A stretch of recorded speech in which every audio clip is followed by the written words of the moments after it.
Right.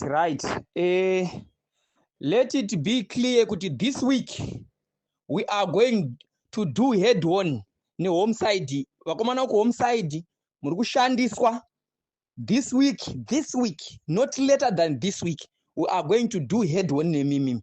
Muri kushandiswa muchifamba nema AK47 nerimwe branch reCIO riri kushandiswa. Makatsvaga Mudaragezai makaenda kuBelgravia makamutsvaga. Makaenda kuAvondale futi makamutsvaga. Andi mazvinzwa. We are not scared of you. Ende mazita enyu tinawo ende nekwamunogara tikutsvaga pamunogara. This is head on, I'm telling you. We are not scared of you. Mufunga kuti Mudarageza angatadze kuchengetedzwa munyika yake yaakarwira. Andi mazvinzwiza. Mufunga kuti angatadze kuchengetedzwa munyika yake yaakarwira ndiye akauya nenyika. Imi vakomana home side vangani venyu vakarwa hondo imimi. Moda kuurayira Mudarageza nenyaya yaka 200 kamuri kupiwa ikako. You are doing head on this week. I'm talking about this week.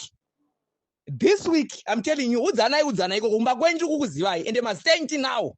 Andi mazvinzwiza. Ende vamwe venyu vamunoshanda now, they are against you. We are going to deal with you. Because chamakatanga muchaipedza ende munhu wenyu emasomunanga gwawewe. Ari kuenda, andi mazvinzwiza. Ari kuenda arisi kuzokwa mashure. Zvese zvamuri kuita zvese zvezve information yacho nemafambiro enyu ese vamwe vacho 3 takutoziva pavanogara.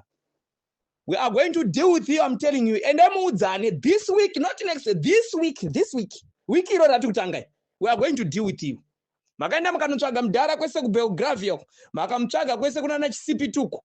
Andi maiko Avondale kwese makamutsvaga muchimutsvaga mune ma AK47. Kwenda kunotsvaga mbavha dziri kupa kuti mari diwe munyika kwenda kunotora mbavha kuti musunge makutsvukuda kunotsvaga munhu ari kurwira kuti vanhu vasunungurwe. Amuna kana nepfungwa dzese. Kutakurira ma AK47 kwenda kunotsvaga munhu asina kana chaakaba. Kuonererwa nekuti mukupiwa kuti ma 200 itodo.